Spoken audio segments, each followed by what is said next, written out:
We are getting another new cool batch of EX jobs in War Divisions, and this is actually a pretty good one. Frederika is one of the top tier EX job for older units. Ayaka has a case where she's pretty good, and then Murmur for an SR unit is pretty impressive. So we'll dive into their stats, new abilities, and then comparisons with other units to know if it's worth investing into them or not so. First, let's talk about Frederika. Even today, Fred is one of those units that didn't age that badly. She still has one of the top ranges in the game, and one of the best AoE attacks, and so, against enemies without barriers or high defense, she still performs fairly well. But her EX job is super impressive. It actually solves Frederika's main weaknesses. We'll touch on that when we get to her abilities. But first, the stats. She does not gain that much HP. She is still going to be one of the squishiest characters on your team, and if another 120 unit gets to her and hits her, she will likely go down in only one hit. She does gain quite a bit of attack though, so that's pretty good. And then 83 dexterity will mean quite a bit more crits and a lot more accuracy as well. 38 luck also increases her accuracy, so she was already one of the most accurate characters in the game. Now she's still very fast, she's a lot more accurate, and she has more damage. And the lack of extra HP isn't that bad because she's meant to stay away from the enemy team. If the enemy team gets to her, she's doomed either way.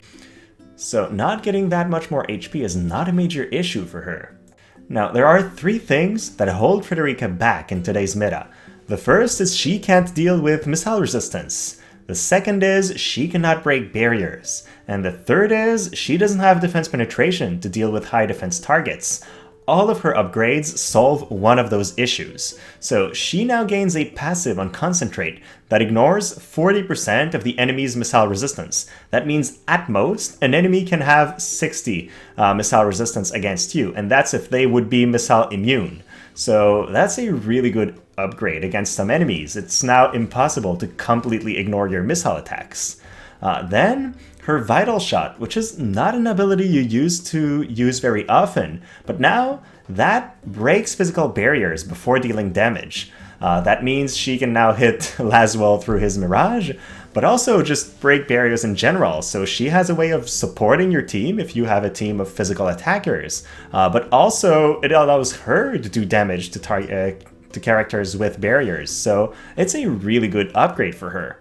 And then her new ability, if you get her all the way to 120, gives her an attack that has 40 defense penetration. Now, that's not as good as enhancing Frederika with defense penetration so that she can use it with all her attacks. It does mean that if you're fighting targets with high defense, you won't be leveraging Barrage, which is still her best ability, I think.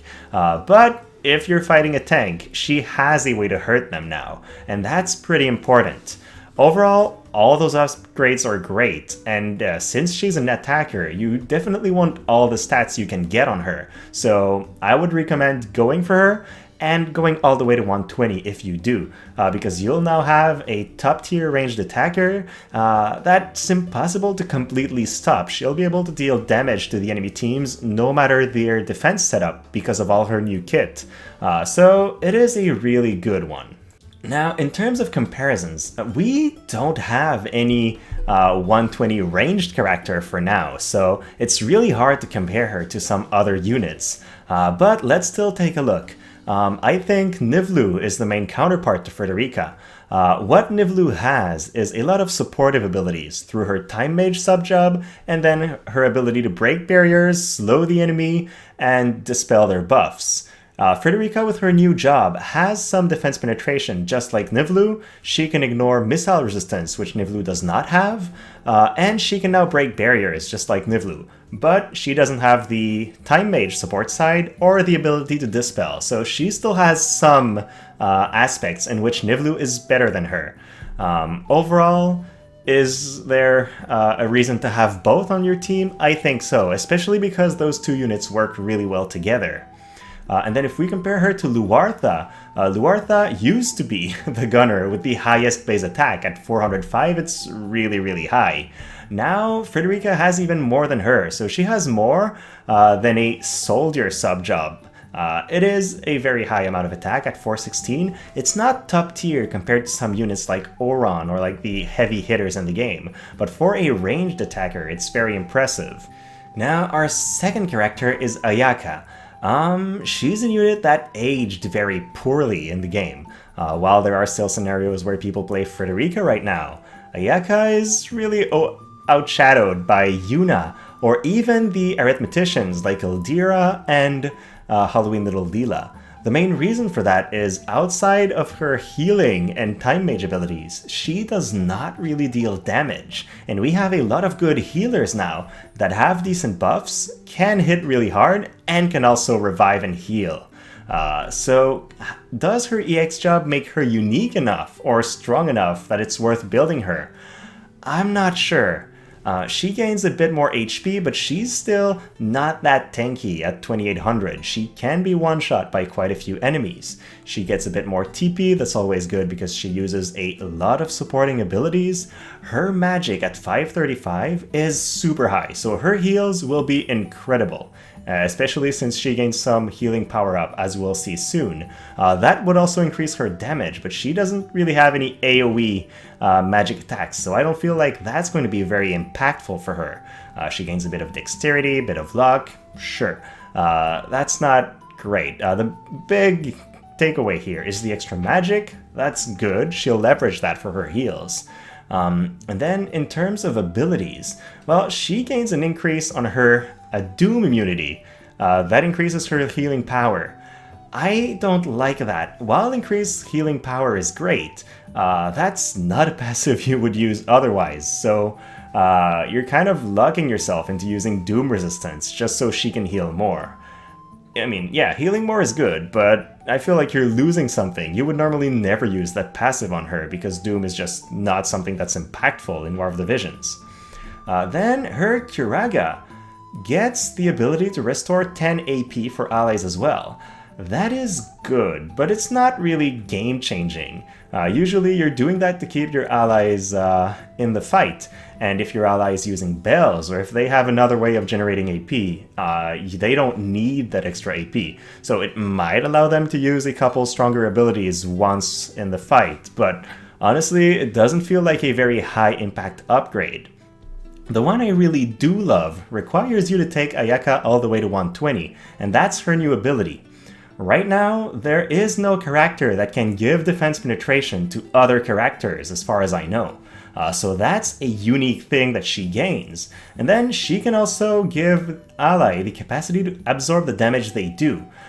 We've seen what a 30% absorption can do on To Be. That was pretty impactful. She frequently heals back for a couple thousand HP when she hits. 20% is a little bit less, but I think that can potentially heal your damage dealers quite a bit. And then getting the ability to increase their defense penetration is very strong. There are two scenarios where I really like this move. The first one is if you use characters that don't have defense penetration at all. Well, this gives them some ability to deal with high defense targets, which is a great thing.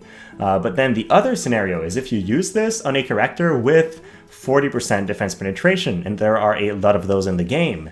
If you do that, well, they now ignore 70% of the enemy's defense for a couple turns, which means they can effectively take down tanks now. And then they are going to heal back up as they do. This new move feels really good to me. It feels very interesting and unique, so there are plays to do with it. Is it enough to make Ayaka competitive with units like Yuna?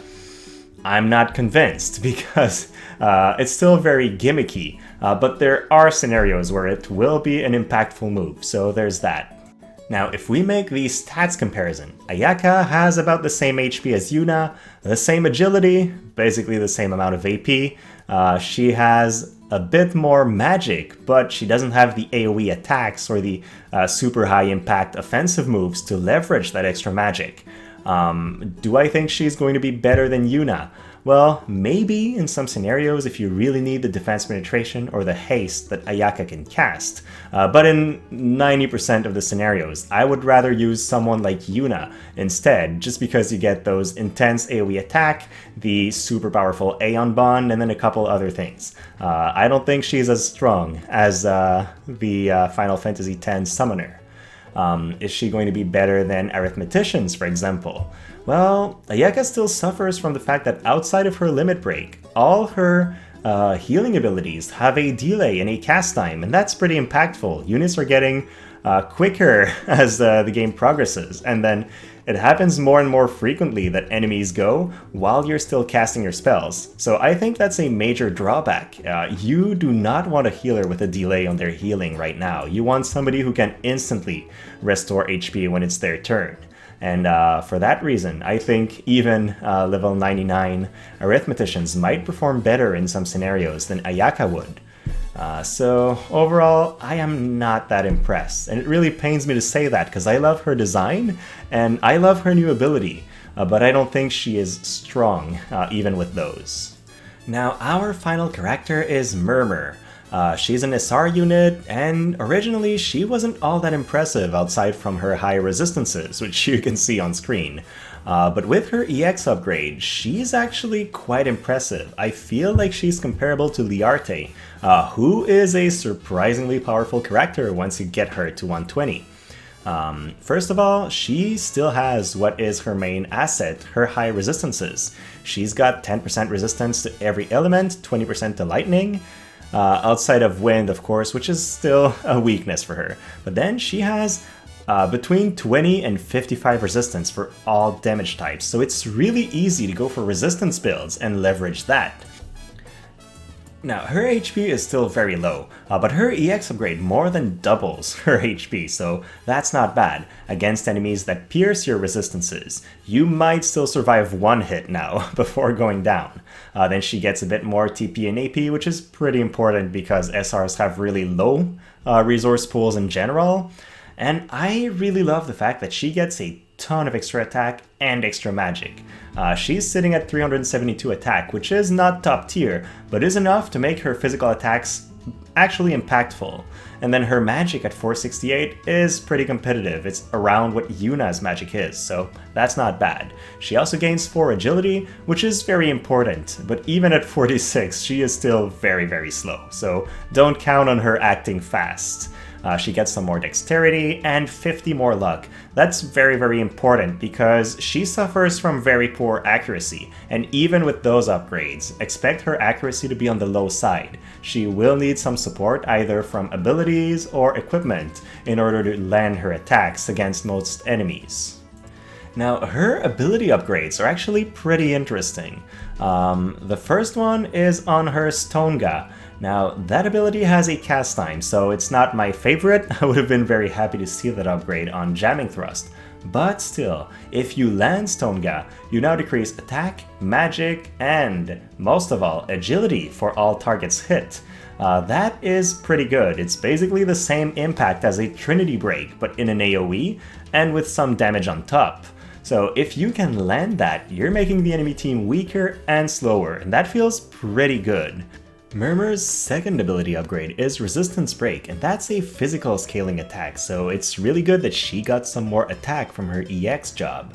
That is a 2-hit Pierce and Earth move, so you can use it to build Piercing and Earth chains, and then usually you would use that move to reduce the enemy's spirit by 38, which is a lot of a really high spirit decrease. But now on top of that, you also decrease defense by 30, so you can use that to enable damage from all your other teammates. I feel like that can be a very impactful move, both for chaining and for decreasing the defenses of high defense targets. And then on top of that, her new ability is an AoE spell that decreases earth resistance, so that is really good. I think 120 Murmur is a unit that you'll want to pair with other earth units to leverage all those debuff. She will be great because she reduces the enemy's offense and speed, then defense and spirit, and then earth resist. All of that pairs really well with other earth allies. I do think for the Earth selection quest, if you're struggling, Murmur is the EX job that you should prioritize over all the others because she's a great enabler, and then she can also be a carry for your team, and a tank on top of that because of her high resistances. So overall, a very impressive SR unit. Now, should you level her for PvP or for high difficulty content in general? I'm not sure she'll compete just because of her very slow speed. But I'm thinking of leveling her myself and trying her out. So we just got a brand new red mage at level 120. That's really good, and that people got shards for free. So how do they compare? Well, Murmur has a lot less HP, almost half the HP Silma has. She's got less TP, less AP, but she has more attack and magic, so her attacks, when they hit, will actually deal more damage than Silma's. She is super slow though. Silma is a very fast unit, while Murmur is really on the slow side. Their accuracy should be similar, granted the differences in dex and luck, but Silma suffers from low accuracy, so Murmur will be just the same. In terms of survivability, while Murmur has a lot less HP, she has crazy resistances to make up for that, so I think in the right build, Murmur can be much more tanky than Silma is. And then, if they're paired together, I think they can work really well, because the Murmur can benefit from the resistances up from Silma, so that's a nice thing about them. Overall though, you have Silma for free, and if you have to choose between one or the other, I would still go for Silma, just because the difference in speed feels very impactful for me. I like the fact that Silma's design goes towards buffing allies and dealing damage, while Murmur's design is more about debuffing the enemy team and then dealing damage as well. So they kind of have their niche that are very different one from another. So overall, what's my verdict? If you're a player that likes gunners and that likes lightning as an element, go for Fred, you will not regret that. She will be and remain a top tier gunner for almost forever, I want to say, because her kit is just very solid, even before the EX upgrades. Ayaka, you should go for it if you're a big fan of her, because she still doesn't compete. But there are scenarios where the ability to give defense penetration up will make some other characters more viable. So if you're a guy that wants to experiment with many different characters and want to try to make characters without defense penetration work, you can do some really fun stuff with Ayaka. Still though, not a competitive choice. Don't get her because she's good. Murmur, I'm on the fence. I want to recommend building her because she's just so versatile.